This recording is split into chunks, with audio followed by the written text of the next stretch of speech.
পুরান ঢাকায় চলছে সাকরাইন উৎসব। সেখানে আছেন সহকর্মী সাদিয়া ন্যান্সি। উদযাপনের সবশেষ খবর আমরা তার কাছ থেকে জানবো। ন্যান্সি, বিকেলে পুরান ঢাকার আকাশে রং বেরঙের ঘড়ি উড়ানো দেখলাম, বিকেলের পরে সন্ধ্যায় নিশ্চয়ই পিঠা উৎসব সহ আরো আয়োজন আছে, সে বিষয়ে বিস্তারিত জানাবেন।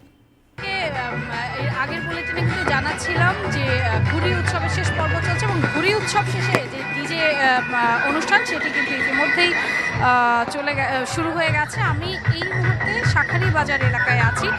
শুধু শাঁখারী বাজার নয়, শাঁখারী বাজারের আশেপাশে পুরান ঢাকার আরও যতগুলো এলাকা আছে সব জায়গায় কিন্তু বলা যায় প্রতিটি বাড়ির ছাদে যে আলোকসজ্জা, সেই আলোকসজ্জা দেখে কিন্তু বুঝতে বাকি নেই যে তাদের উদযাপনের ধরনটা কতটা আনন্দের, তারা কতটা আনন্দ নিয়ে আসলে উদযাপন করছেন। এই মুহূর্তে প্রতিটি ছাদে বলা যায় যে একরকম আতশবাজি এবং ডিজে লাইটের যেই ঝলকানি, সেই ঝলকানিতে কিন্তু উৎসবের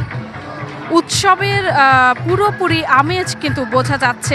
এবং এই উৎসবকে ঘিরে কিন্তু তাদের সারা বছরের এক ধরনের প্রতীক্ষা থাকে যে পৌষ সংক্রান্তির একদম শেষ দিনে এসে তারা এই ঘুড়ি উৎসব, একসাথে পিঠা উৎসব থেকে শুরু করে এই আয়োজনের মাধ্যমে কিন্তু তারা এই উদযাপনগুলা করে থাকেন।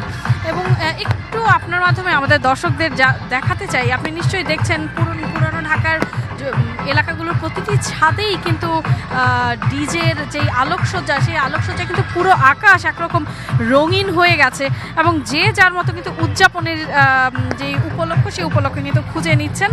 এবং এখানে যারা আসলে আয়োজনে অংশ নিচ্ছেন তাদের সবার সঙ্গে কিন্তু আমরা একটু কথা বলার চেষ্টা করছিলাম। তাদের কাছে এই উপলক্ষটার মূল জায়গাটাই কিন্তু এই যে একটা দিনকে কেন্দ্র করে তাদের সবাই একসাথে হওয়া, একটু অন্যরকমভাবে খাওয়া দাওয়া করা, পিঠাপুলির আয়োজন করা, ঘুড়ি উড়ানো, এই যে একটা আমেজ, এই আমেজটা কিন্তু পুরনো ঢাকার ঐতিহ্যকে ধরে রাখে এবং সেই ঐতিহ্য কিন্তু যুগের পর যুগ তারা দেখে আসছেন এবং সেভাবেই কিন্তু উদযাপন করে আসছেন।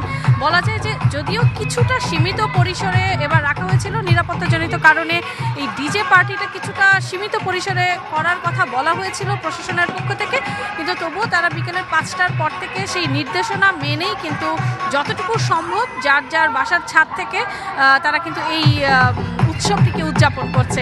তো সিয়াম, এই ছিল পুরনো ঢাকা শাঁখারী বাজার থেকে আমার কাছে সবশেষ খবরাখবর। নিশ্চয়ই পরবর্তী বুলেটিনে আরও কিছু জানাতে পারবো এবং আপনার মাধ্যমে আমাদের দর্শকদেরকে দেখাতে পারবো। সিয়াম।